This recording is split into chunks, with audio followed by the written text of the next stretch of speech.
Hi, in this video I'm looking at this integral here of 5 cos x sine x dx. Now this integral is a product of two functions. I've got cos x times sine x.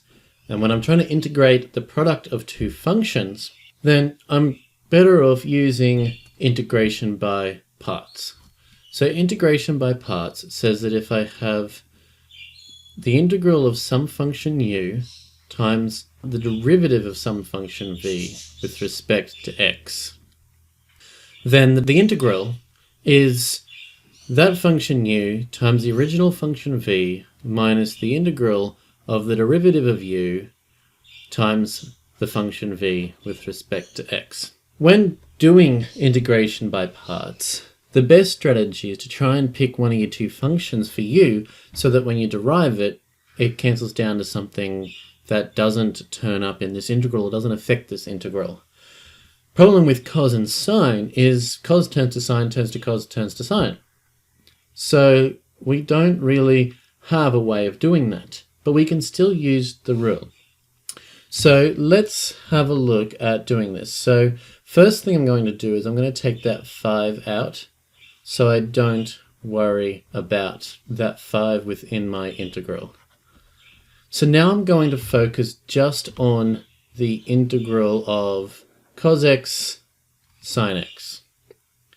So let's pick u and v, and I'm just going to do them in order. We haven't really got much to help us. So I'm going to let u be cos x, and I'm going to let v dash be sine x. So u derivative of cos is negative sine of x, and the integral of sine to get v is negative cos of x. So now if I have a look at what this integral of cos x sine x dx looks like, if I apply our integration by parts rule to it, we have u, which is cos x, multiplied by v, which is negative cos x. So we've got negative cos x, minus off the integral of u dash, which is negative sine x, times v, which is negative cos x, with respect to x. So let's tidy this up a little bit. So my integral of cos x sine x dx is, well, if we look at this, we've got negative cos squared x minus, well, these negatives cancel out, so I've got sine times cos. So I've got the integral of cos x sine x dx. Now I've just ended up back where I've started. I've got to solve this integral so that I can solve this integral, but they're the same integral. But the reason I've written this integral down the left-hand side and kept it there is because I can do some algebraic rearranging. I've got this integral is negative cos squared x minus the same integral. So what I can do is I can add this integral to both sides.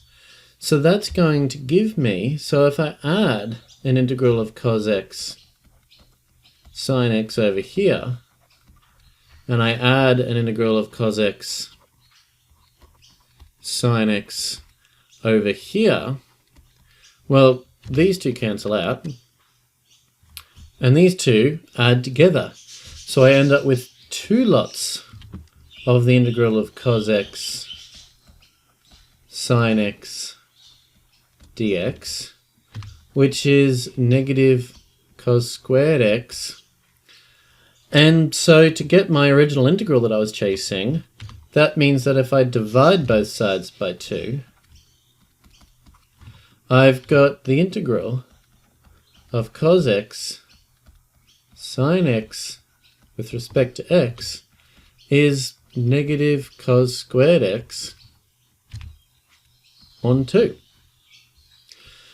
And so if I go back up, I was actually after 5 times that. So we had 5 times the integral of cos x sine x dx, which is going to be negative 5, because we've got to multiply this by 5, of cos squared x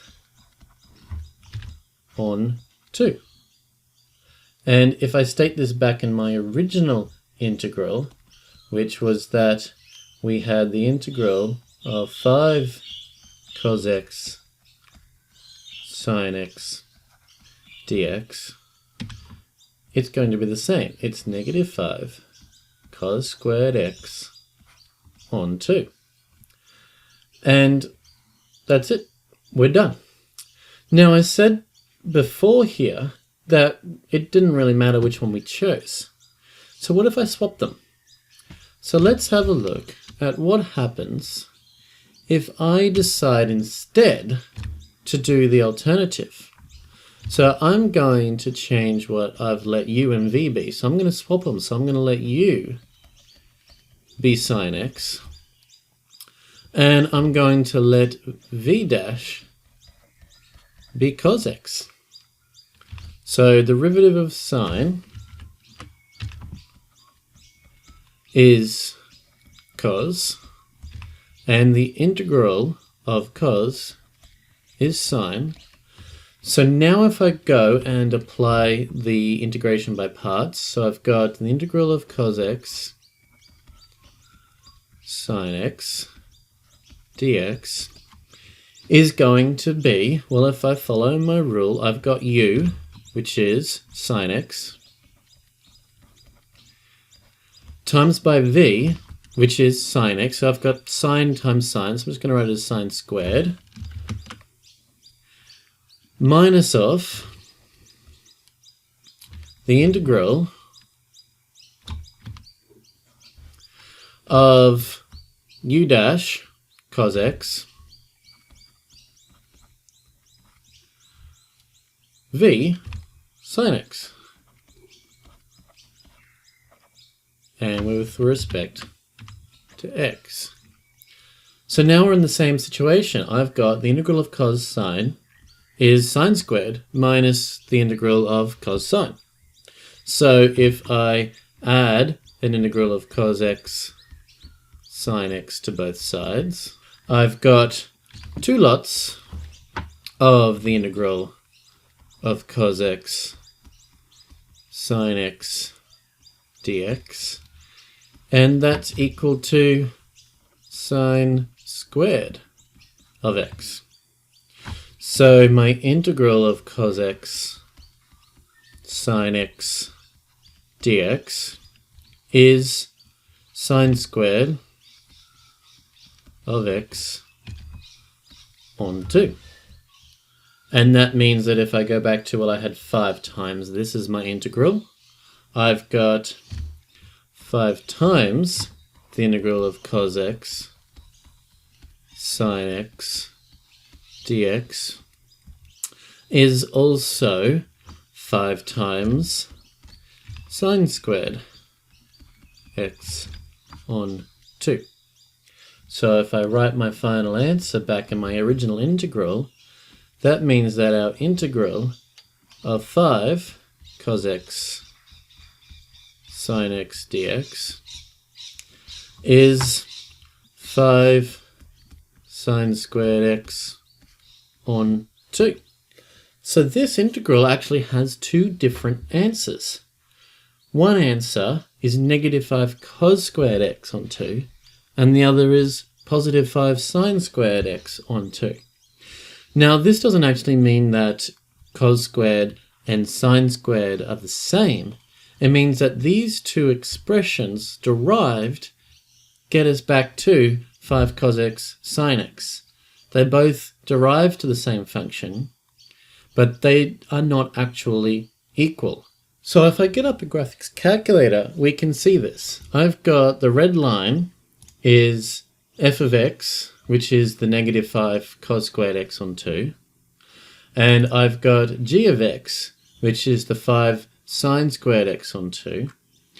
And if I derive both of these, so if I find the derivative of f of x, I get this green line. And if I derive g of x, the purple line is perfectly over the green line. If I turn that purple line off, it's perfectly matching the green line.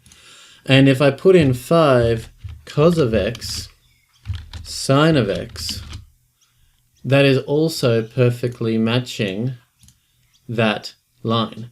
So cos of x, 5 cos squared of x on 2, negative 5 cos squared of x on 2, is not the same as 5 sine squared x on 2, but the derivative of those two are the same, and it matches our original function. So this function integrates to one of these two, and these two both derive to this, but these two functions are not equal. We can see that because they do not line up on the graph. They have the same derivative, but they are not equal themselves. However, the important thing for this integral is that if you end up with an integration by parts where your integral that you're trying to work out is the same as the integral you're trying to work out, then you can actually algebraically rearrange your expression and use that to get an expression for your integral. And that was the purpose of this integral. We also found an interesting property of this integral and the relationship between these two functions.